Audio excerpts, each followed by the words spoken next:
Good morning to all of you. बहुत कम लोग ज्वाइन किए जी। Good morning sir. बहुत कम लोग ज्वाइन किए हैं। करेगा सर। एक दो मिनट देखता हूँ, फिर मैं क्लास चालू कर दूंगा।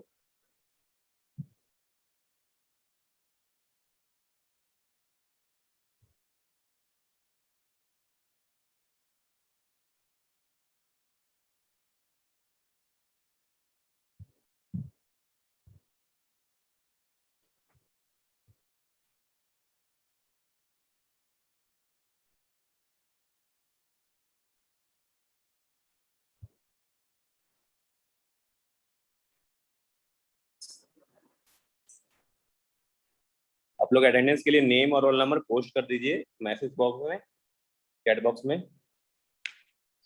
देखिए लास्ट क्लास तक में अभी हम लोग जो स्टडी कर रहे थे ना, wave propagation in free space पढ़ रहे थे। Wave propagation in free space in the sense मतलब कि वहां पर कोई मीडियम नहीं था, मतलब कि आपका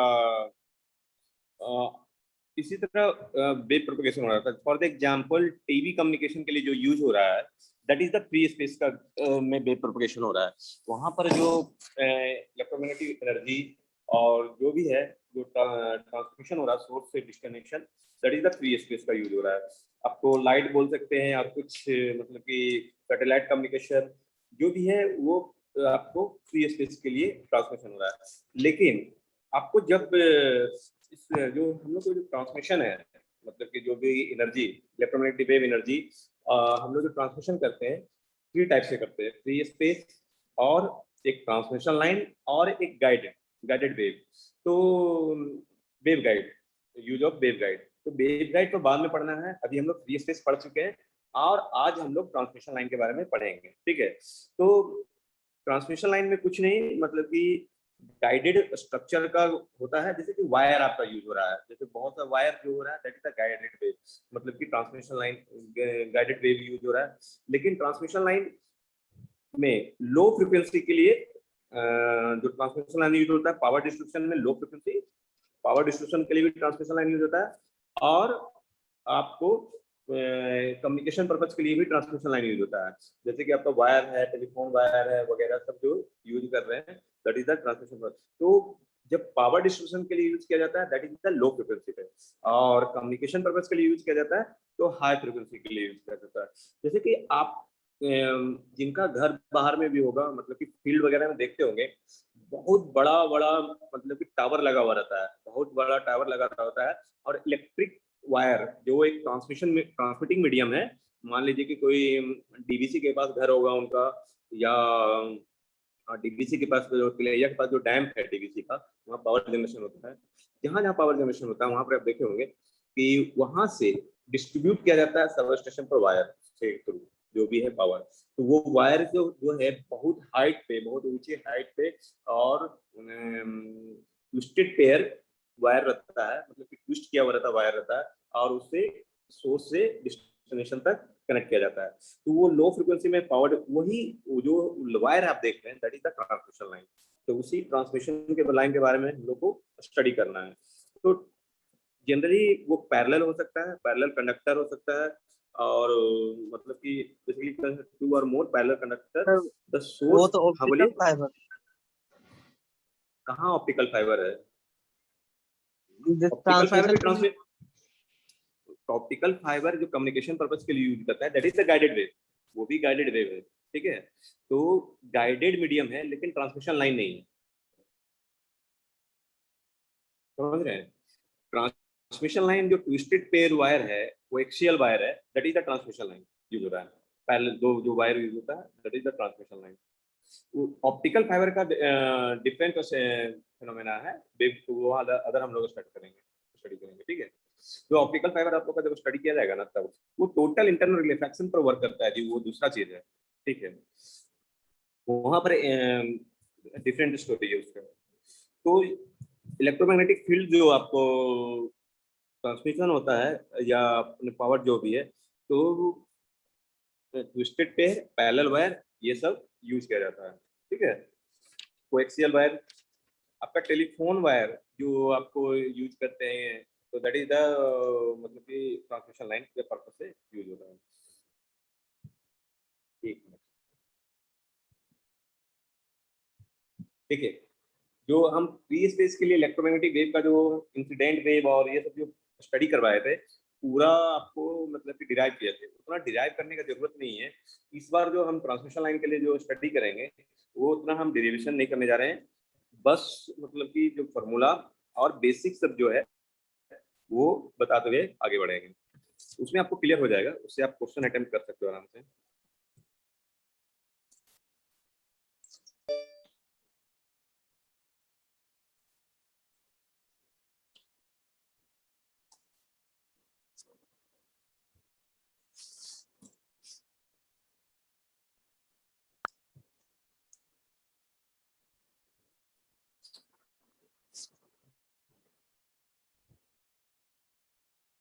एक मिनट जी।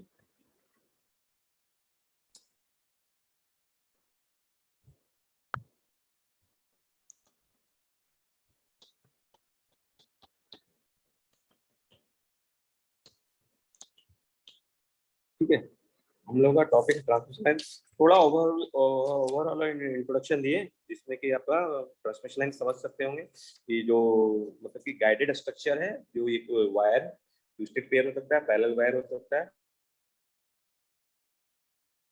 तो सोर्स टू डेस्टिनेशन आपका इलेक्ट्रोमैग्नेटिक एनर्जी ट्रांसमिट करते हैं। ठीक है, और पावर डिस्ट्रीब्यूशन के लिए ट्रांसमिशन लाइन यूज करते हैं जहां पर लो फ्रीक्वेंसी पे, और कम्युनिकेशन पर्पज के लिए यूज करते हैं that is the high frequency के लिए। ठीक है, तो इसमें से आपका कुछ स्ट्रक्चर मैं दिखा देता हूँ, मतलब कि जो कोएक्सियल वायर हो सकता है, तो देखे होंगे इस तरह से वायर है,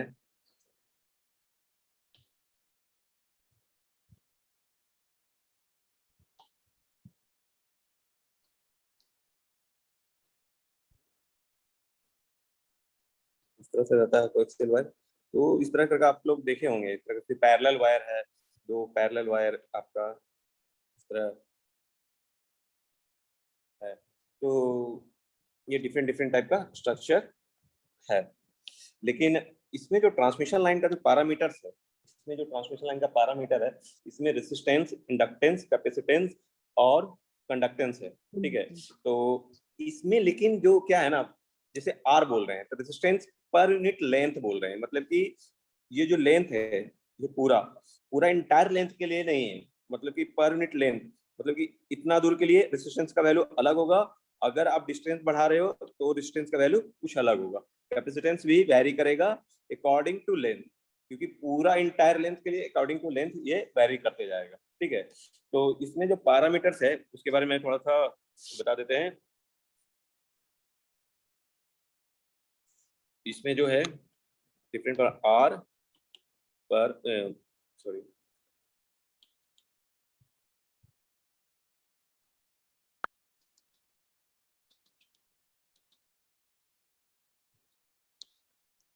रेजिस्टेंस इंडिकेट करेंगे आर पर यूनिट लेंथ। ठीक है, नेक्स्ट है इंडक्टेंस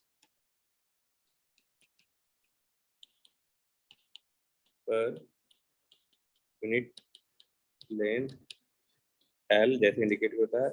कंडक्टेंस, कंडक्टेंस जी, ये भी per unit length, per unit length, and capacitance C per unit length. ठीक है, तो देखिए इसमें कुछ पॉइंट्स है। द लाइन पैरामीटर, ये जो पैरामीटर है, the line parameter R, L, G and C are not discrete and और लम्प, मतलब कि एक जगह पर ये नहीं है, मतलब कि इनफॉर्मली डिस्ट्रीब्यूटेड है। एक जगह मतलब कि एक लाइव वायर है तो एक पॉइंट पर नहीं है, यहाँ पर है, यहाँ पर है, यहाँ पर है, ऐसा नहीं है, ये कंडीशन नहीं है। ये यूनिफॉर्मली डिस्ट्रीब्यूटेड है, मतलब सभी पॉइंट पर है, सभी इंस्टेंट पर आपका डिफाइन कर रहा है। मतलब कि लंप डिस्क्रीट वेव फॉर्म में भी नहीं है, और लंप मतलब एक जगह गेदर है ऐसा नहीं है, एक ही जगह गेदर है ऐसा नहीं है, मतलब कि यूनिफॉर्मली डिस्ट्रीब्यूटेड है। ठीक है, it is sir uniformly distributed. हाँ बोलिए। सर शॉर्ट और मीडियम ट्रांसमिशन लाइन में तो हम लोग लम्प मतलब सॉरी लम्प्ड ही मानते हैं, और सिर्फ लॉन्ग में डिस्ट्रीब्यूटेड। ये इस ट्रांसमिशन लाइन में जो इलेक्ट्रोमैग्नेटिक वेव के लिए जो पढ़ रहे हो ना, इसमें ऐसा नहीं है, इसमें नहीं है। जो शॉर्ट आपका जो छोटा छोटा सर्किट के लिए है, ये लॉन्ग डिस्टेंस के लिए यूज होता है। जैसे कि आपका जो इलेक्ट्रोमैग्नेटिक वेव ट्रांसमिशन है, जितना भी है लॉन्ग डिस्टेंस के लिए ट्रांसमिशन के लिए पर्पस के लिए यूज होता है। जैसे कि फ्री स्पेस आप यूज करते हो सैटेलाइट कम्युनिकेशन, वहां पर फ्री स्पेस है। जहां गाइडेड बेड में आते हो, जो ट्रांसमिशन लाइन है वो लॉन्ग डिस्टेंस के लिए यूज होता है। क्लियर हुआ? Yes sir. It is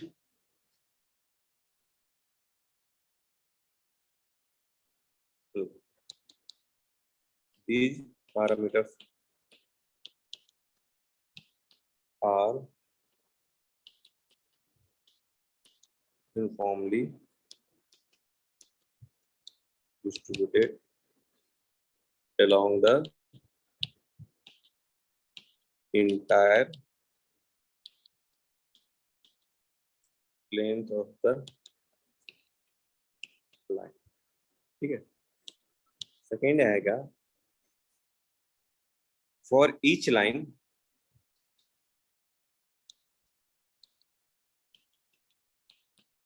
conductors are characterized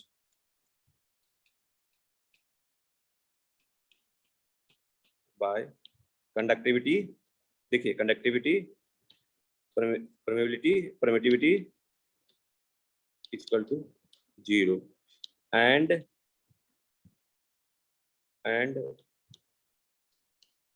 homogeneous dielectric separation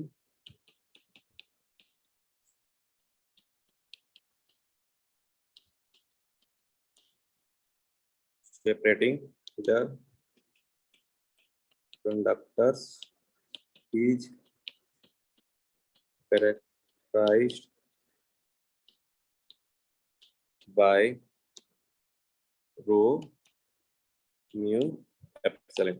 मतलब कि जब कंडक्टर के लिए, मतलब कि पर्टिकुलर वायर के लिए जब बात करेंगे, ये वायर के लिए बात करेंगे, वायर के लिए जब पर्टिकुलर वायर के लिए बात करेंगे तो रो सी म्यू सी एप्सिलॉन सी, और जहां पर एप्सिलॉन एप्सिलॉन नॉट हो जाएगा। बट इस दोनों के बीच में जो फ्री स्पेस है, ये भी तो मीडियम हो सकता है ना, डाइलेक्ट्रिक मीडियम हो सकता है या कुछ भी इंसुलेटिंग मीडियम हो सकता है, जो भी है। अगर इस बीच में, अगर आप इस बीच के वायर के बीच में कुछ मीडियम, मतलब कि ऐसा नहीं है कि फ्री स्पेस ही होगा, कुछ मीडियम भी कनेक्टेड कर रहे हैं, तो उसके लिए जो बात करेंगे तो रो म्यू एप्सिलॉन। समझे हैं या नहीं समझे? यहाँ भी कोई डाउट है तो बोलिए।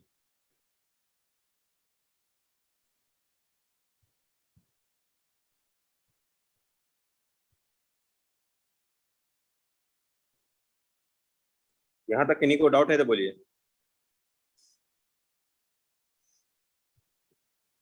आगे बढ़े? समझ में नहीं आया। क्या समझ में नहीं आया?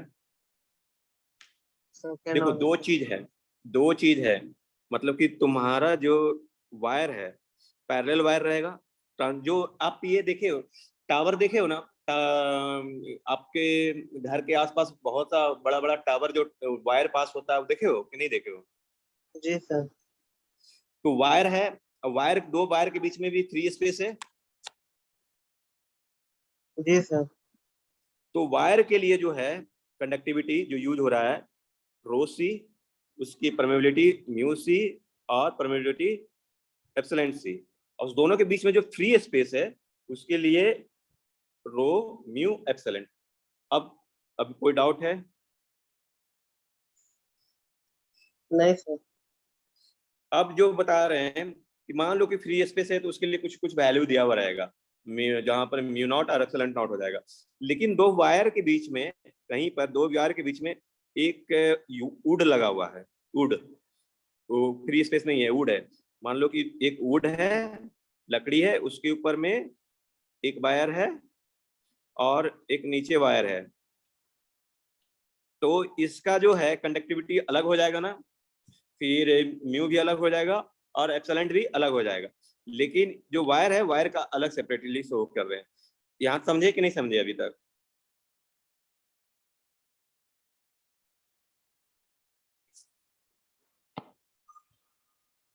अभी भी डाउट है? हेलो, नहीं है सर डाउट। हाँ बढ़े। अब देखिए थर्ड नंबर क्या है, हम लोग जो स्मॉल सर्किट पढ़ते हैं उसमें कंडक्टेंस बराबर पढ़ते हैं 1/R, रेसिस्टेंस मतलब कि कंडक्टेंस जनरली। लेकिन यहाँ पर ये नहीं है,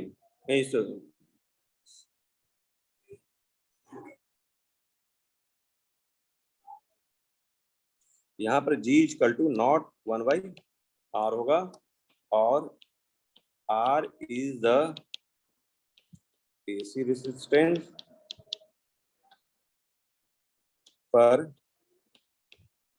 unit length of the conductor. Comparing the line, G is the conductor per unit length due to dielectric medium, and G जो है is conductance per unit length due to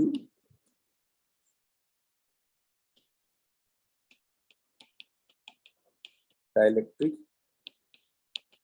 medium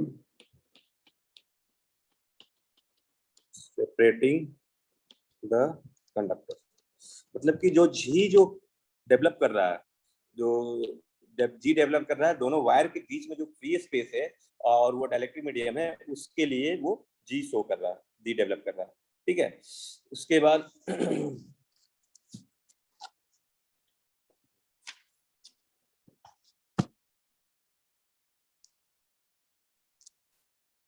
देखिए आपका डिफरेंट डिफरेंट मीडियम हो सकता है, मतलब कि coaxial wire हो सकता है, टूल वायर लाइन हो सकता है, या प्लेन लाइन हो सकता है। ठीक है, तो सभी के लिए for each line, for each transmission line, LC = mu epsilon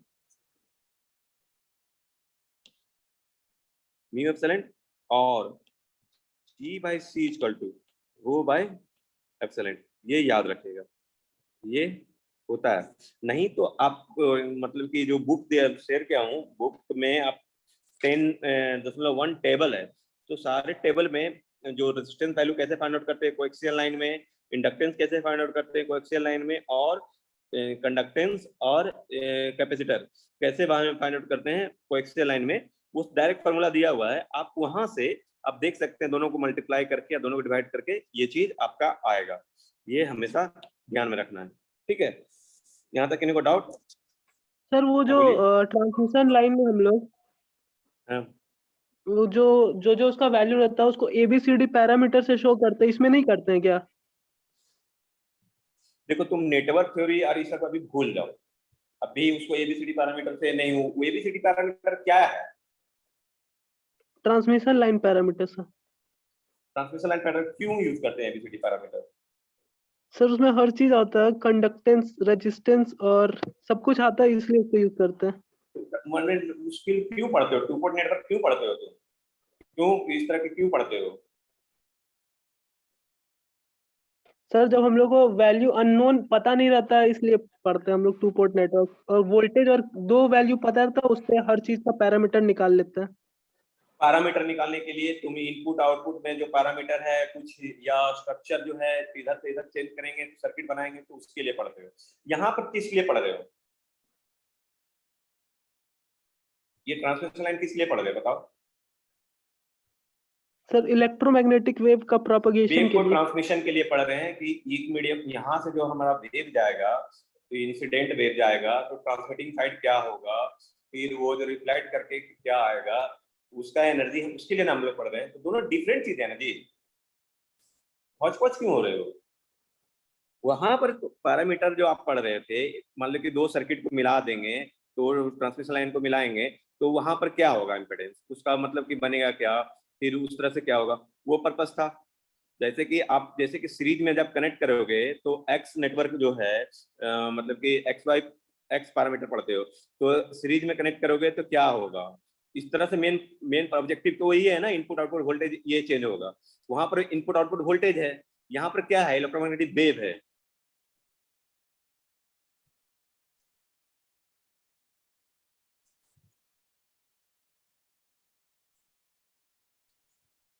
दोनों का डिफरेंस समझे कि नहीं समझे? नहीं समझे? समझ गए सर। वहां पर एक पर्टिकुलर चीज के लिए आप पढ़ रहे हो, यहाँ मान लो कि लॉन्ग डिस्टेंस के लिए आपको ट्रांसमिशन लाइन भेजना है, तो यहाँ से वहां तक जो आएगा एनर्जी वो अलग चीज है। और अभी तुम अच्छा एक चीज बताओ, कंपेरिजन और अथी करना भूल जाओ, अभी जो इतना बताया उसमें कोई डाउट है? नहीं सर। हाँ, आगे बढ़ो, तो उसके बाद आपको क्लियर होता जाएगा। अभी इसको कंप्लीट कर लो तो फिर समझ में आएगा इसका क्या हो चीजें मतलब है। देखो, ये जो मेन जो ट्रांसमिशन लाइन होता है, एक स्ट्रक्चर बताता हूँ।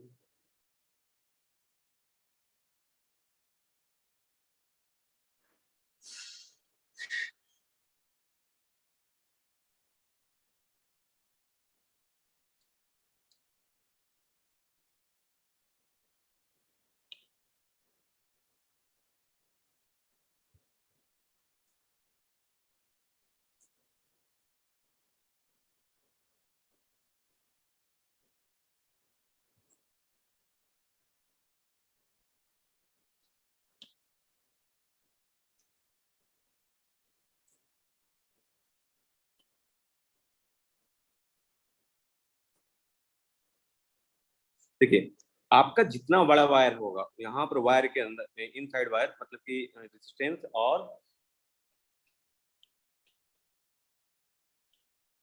Are, sorry, R and L, ये सीरीज में कनेक्टेड रहेगा, ठीक है। और ये जो है आपका कंडक्टेंस, और इस दोनों के बीच में मतलब डॉटेड, मतलब इस तरह से ऐसा नहीं है कि ये है, मतलब हम लोग को इस तरह से यूनिफॉर्मली डिस्ट्रीब्यूटेड है, मतलब कि हर एक इंस्टेंट पर आप थोड़ा सा भी कट करोगे तो थोड़ा थोड़ा पार्ट में भी वो चीज रहेगा, इंडक्टेंस, कैपेसिटेंस और रेजिस्टेंस सब रहेगा। तो वो कैसे रहेगा, तो ये पैरेलल में आपका, ये शंट में आपका जी एंड शंट फॉर्म में जी एंड सी रहेगा, ये दोनों के बीच में सेपरेशन है, सेपरेशन के बीच में ये आपका है। यहाँ तक इन्हीं को डाउट है तो बोलिए।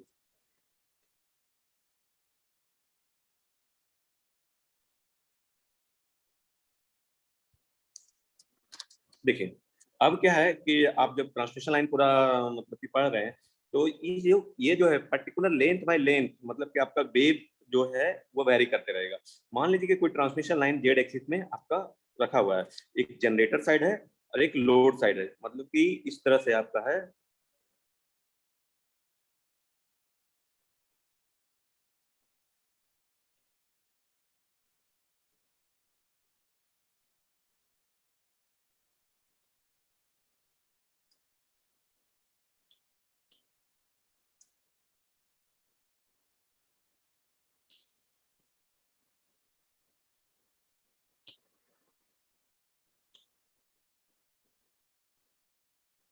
ठीक है, ये हमारा जनरेटर है, ये साइड मान लीजिए कि हमारा जनरेटर है जो कि जनरेट कर रहा है पावर, और इस साइड को टू लोड, ये आपका लोड साइड है जहां पर हमें पहुंचाना है। तो ये जो है आर डेल जेड, क्योंकि हम जेड डायरेक्शन में रखे हैं, और जो रेजिस्टेंस है मतलब कि पूरा स्मॉल स्मॉल एलिमेंट के लिए लेंगे तो स्मॉल लेंथ के लिए, और ये जो है जी डेल जेड और सी डेल जेड। तो इसी तरह आपका ये साइड जो है वी जेड टी और V Z plus del Z T, मतलब कि आपका जो वोल्टेज है सर्टेन जो हम लोग स्मॉल लेंथ के लिए डिस्कस कर रहे हैं, स्मॉल लेंथ के लिए डेल जेड लेंथ के लिए, तो V plus V sorry Z plus del Z और मतलब certain distance certain time del Z, तो सर्टेन टाइम टी के बाद तो हम इसका डायरेक्ट इक्वेशन लिखेंगे। दोनों तरफ से आप जो सिंप्लीफाई करोगे तो जैसे देखो एक लिख देता हूँ वी जेड टी मैंने वोल्टेज मैंने इस तरह से V Z T equal to लिख सकते हैं आर डेल जेड, मतलब स्मॉल यूनिट लेंथ, ये क्या था आर पर यूनिट लेंथ, तो हम जितना स्मॉल लेंथ के लिए हम बात कर रहे हैं तो डेल जेड से मल्टीप्लाई करना होगा, तो del Z into I Z T plus L del Z, ये एल बना, अब इंडक्टेंस बना, पहले क्या था एल क्या है inductance per unit length equal to del I Z T upon del T plus plus we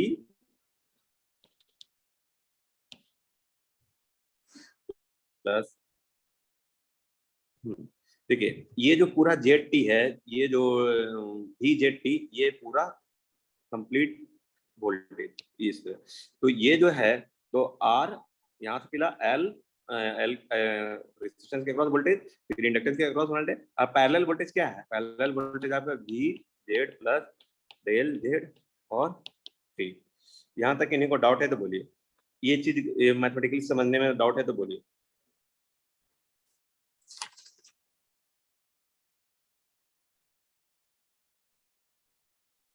आगे बढ़े। सर ये फिगर कहाँ से बन गया? कहाँ कौन सा बाबू? फिगर सर समझ में आया कि सर फिगर कैसे ड्रॉ कर दिए सर? फिगर नहीं, क्या बोल रहे, नहीं समझ में आ रहा है। फिगर जो ड्रॉ किया ना सर, हाँ कैसे ड्रॉ कर उस दिए सर?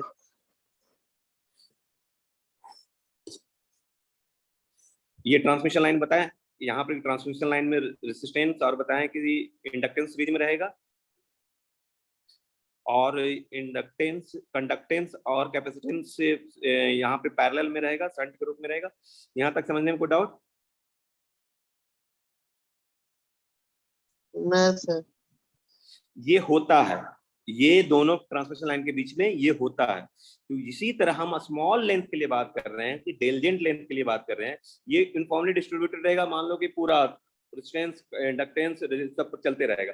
लेकिन हम जब स्मॉल लेंथ के लिए बात कर रहे हैं तो अब देखो ऊपर के फिगर और नीचे का फिगर देखो तो सिमिलर है। यस सर, एक पोर्शन लिए हुआ उसमें से। भारत समझ में है, ये सिमिलर है कि नहीं है? Yes sir. है ना, तो ये ट्रांसमिशन लाइन का प्रॉपर्टीज है, ये ट्रांसमिशन लाइन का प्रॉपर्टीज है कि रेजिस्टेंस और इंडक्टेंस सीरीज में रहेगा, कंडक्टेंस और कैपेसिटर शंट में रहेगा। तो ये फिगर उसी तरह से ड्रॉ किए हैं। अब कोई डाउट?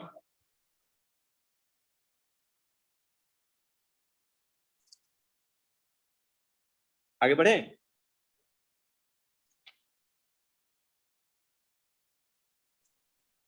बोलेगा ही नहीं। Yes sir. अब है जो हम लोग इसको ये साइड ले आते हैं, ठीक है, तो आप V Z T minus V Z plus del Z T और equal to R del Z I Z Z T Z T और plus L del I Z T del T, ठीक है। तो अब इसको हम नेगेटिव साइन लेंगे क्योंकि ये जो पार्सली ये बड़ा है विथ रिस्पेक्ट टू इससे, क्योंकि जेड में डेल जेड इंक्लूड होता है, तो माइनस और डेल जेड इधर से कॉमन ले लीजिए, तो minus B Z plus A Z plus del Z T minus upon del Z minus B Z T equal to R I Z T plus L del I Z T upon del T. यहाँ तक इन्हीं को doubt है तो बोलिए। इसको हम लोग लिख सकते हैं minus del V Z T upon del Z with respect to Z del Z, क्योंकि ये स्मॉल हम लोग ये भी जानते हैं ना, X plus del X minus X upon del X. तो वाई जो फंक्शन होता था वाई बाई एक्स होता था उससे, तो ये इसके equal to R I Z T plus L del I Z T upon del T. यहाँ तक इन्हीं को डाउट है तो बोलिए। ठीक है, तो देखो अब इसी से इस तरह से इक्वेशन लिखाएगा और इसी को सेपरेटली, मतलब कि आप सिंप्लीफिकेशन के बाद हम बीच में आप नहीं जाने जा रहे हैं, क्योंकि आप लोग का मतलब कि बहुत टाइम लगता है इसी में, तो आप उतना मत देखो। मतलब कि डायरेक्टली आप यहाँ पर आओ, जो सोर्स साइड है मतलब कि जो सोर्स साइड है वो minus D V S upon D Z, ये जो आएगा आपका R plus J omega I S. ठीक है, J omega L I S और minus D I S upon D Z आएगा G plus J omega C D S.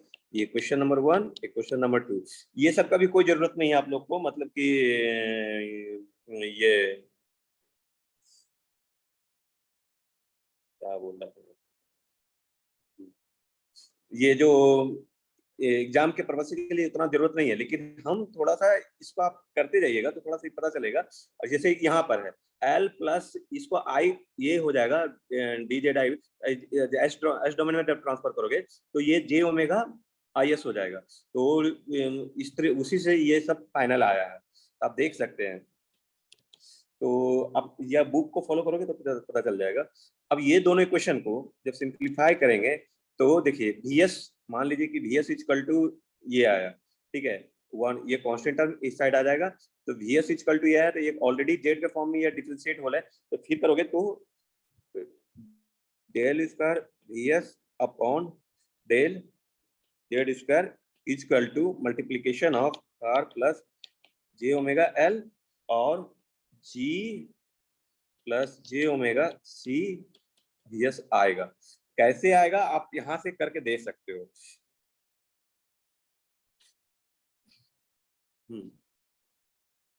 आप इसको देखिए कैसे आएगा। मान लीजिए कि क्वेश्चन 1 को फिर से आप डिफरेंशिएट करो जेड के रिस्पेक्ट में, फिर से क्वेश्चन 1 को डिफरेंशिएट करो जेड के रिस्पेक्ट में, तो क्या हो जाएगा। अभी भी लोगों को कंफ्यूजन हो गया इसलिए मैं कर रहा हूँ, D square V S upon D Z square, तो R plus J omega L D I S upon del Z, और del I S upon del Z equal to क्या है माइनस जेड ये समथिंग, तो वहां से आपका ये आ जाएगा D square V S upon D Z square, minus minus cancel out हो जाएगा, R plus J omega L plus J omega C D S. जो वोल्टेज का जो इक्वेशन आया है सेम इक्वेशन आप इसमें इक्वेशन 2 को आप जेड के रिस्पेक्ट में डिफरेंशिएट करो, फिर इक्वेशन 1 से आपका ये आ जाएगा D square V S upon D Z square और R plus J omega L. अगर ये डिस्कनेक्ट होता है तो फिर से ज्वाइन करना है आप लोगों को, G plus J omega C I S. ये दो इक्वेशन आया। अब देखिए ये इक्वेशन को आप पूरा वेव इक्वेशन से पूरा कंपेयर कीजिए, जहां पर D square E S D Z square था तो गामा स्क्वायर यस था, याद कीजिए इस तरह करके वेव इक्वेशन आपका वहां पर आ रहा था। तो गामा क्या था प्रोपगेशन कांस्टेंट, तो वो गामा इक्वल टू क्या आ जाएगा यहाँ पर क्या आ जाएगा जब कंपेयर करोगे वोल्टेज, सॉरी यहाँ पर आई एस हो जाएगा जी, आई एस। तब ये थर्ड और फोर्थ को कंपेयर करेंगे गामा इक्वल टू, तो गामा इक्वल टू जो आपका वहां पर था जी अटेन्यूएशन कांस्टेंट और sorry propagation constant, attenuation constant और फेज कांस्टेंट, तो इक्वल टू यहाँ पर गामा स्क्वायर इक्वल टू क्या आ जाएगा ये पूरा, तो गामा इक्वल टू क्या आ जाएगा root under R plus J omega L और जी जे ओमेगा सी। तो यहाँ पर आप देखिए ट्रांसमिशन लाइन में जो प्रोपगेशन कांस्टेंट आएगा वो gamma equal to root under R plus J omega L into G plus J omega C. यहाँ तक इन्हीं को डाउट है तो बोलिए। हाँ, अभी भी किन्हीं को डाउट है तो बोलिए। ठीक है, यहाँ पर हम अब जो है बताता हूँ, पहले भी बोल दिए थे और ये भी अभी लिख देते हैं प्रोपगेशन कांस्टेंट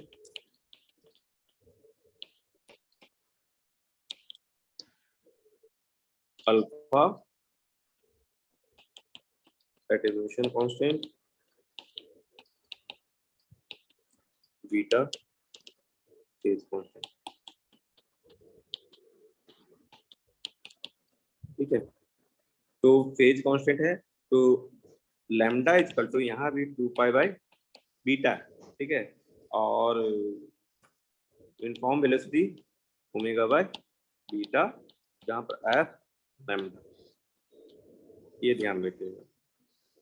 अब देखिए वहां पर जो हम लोग बोलते थे कि जब परफेक्ट कंडक्टर रहता था, जब इनसे आपको ट्रेवल करते थे वन मीडियम से दूसरे मीडियम, तो सेम इंस्टेंट पर वेव आपका ट्रांसमिट हो जाता था, मतलब कि रिफ्लेक्ट हो जाता था, ट्रांसमिट नहीं होता था।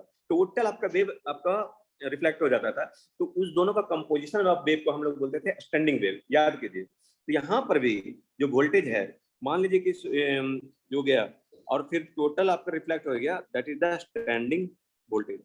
वहां पर क्या था, वहां पर एक मीडियम से गया, ये आया, वहां फ्री स्पेस है, वहां पर गाइडेड मीडियम नहीं है। लेकिन यहाँ पर क्या है, जो भी जाएगा उसी पर रिटर्न होगा, मतलब कि ऐसा नहीं है कि अदर प्लेस पे या अदर जगह से रिफ्लेक्ट होगा, क्योंकि जो वायर से जाएगा उसी वायर से फिर वो रिटर्न होगा। तो V S Z equal to V zero plus हम लोग रिप्रेजेंट करेंगे minus gamma Z plus V zero minus E to power gamma Z.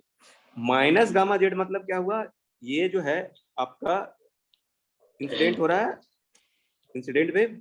इन्हीं का माया कौन है जी,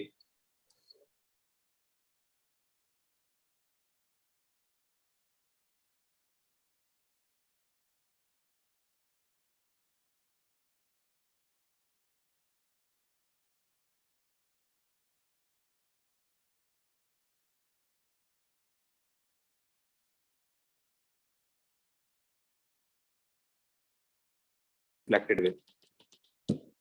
लेकिन